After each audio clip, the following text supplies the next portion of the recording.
talking to himself. My name's Chris. I was in a supermarket the other day, and basically as I was checking out the girl behind the counter, I just said, "Look, thanks very much for all your help." And she kind of looked a bit confused, then broke into this massive smile, and she said, "Well, thank you for being a kind customer. Not all customers are kind." And I said, "What do you mean?" She goes, "Well, she had a customer yell at her the day before because there was no toilet paper, and she became actually quite violent towards her, like verbally violent. But that act of aggression, you could see the hurt and the trauma that and how scared she was in relation to that kind of exchange.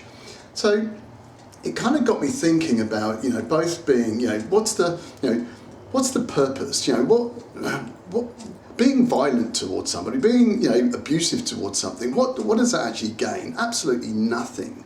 But I also will tell you that if you are in that kind of boat, that the frustration, this uncertainty, the confusion that's around us, that's actually bringing you to a point of actually becoming so frustrated and angry that you have these violent outbursts.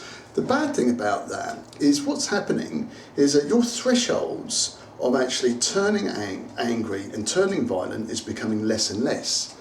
Now the problem with that is not only are you producing cortisone and adrenaline, which is actually really bad for your immune system, when you actually get home and maybe your partner, your husband, your wife or your kids or whatever asks you, how was shopping, then you start reliving that again. So now you're in a state of anger again. And what's happening too is every time you're in a state of anger, your thresholds are reducing and reducing and reducing. So you might be in the kitchen, you might be in the living room, and your partner might do something that upsets you. And all of a sudden, you're in a state of rage. And wherever that goes, because at the moment you're in a mind blind, you actually are out of control. You're not in control over the moment you trigger rage. And so now we're seeing this kind of spike in domestic violence, domestic abuse. And it all kind of comes from these inches that we start to let slip the thresholds instead of just being a little kinder to somebody. So, being kind to somebody actually produces dopamine and oxytocin, which is actually a feel-good chemical in your body, which is actually good for your immune system. But what's also happening, each time you do it, each time that you might feel frustrated, we all feel confused, you're actually bringing your thresholds up. And when someone asks you, well, how was your shopping trip? You can actually say, yeah, well, they've run out of toilet paper, but, we'll find some. Because your thresholds, you're actually now in control about being kind, and you feel good about yourself. Now, for all of those people in the front line, in the retail shops, in the supermarkets, in my mind's eye, you are absolute champions, and every time I see you, I will thank you from the bottom of my heart because you are awesome, awesome, awesome, awesome.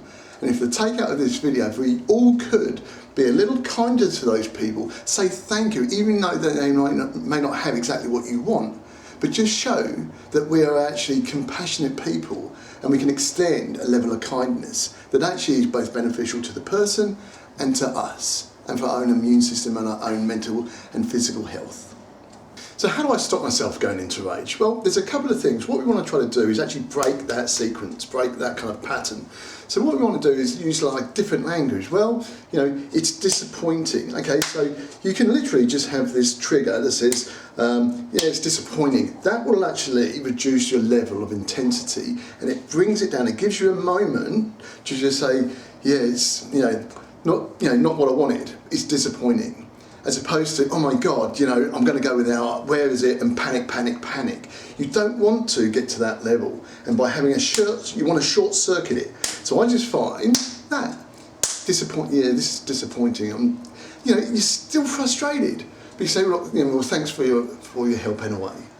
And go to another shop or go, but you don't want to be triggering this unconscious anger and reducing your threshold where you're all of a sudden out of control because it manifests and it continues and you'll be on a slippery slope and it's them little things, rather than the big things, it's the little things that will trigger it off, the little things that keep triggering off because we're out of control. And that's where domestic violence and domestic abuse comes from. We're out of control. We don't feel good about ourselves, so therefore we're going to take it out on someone else.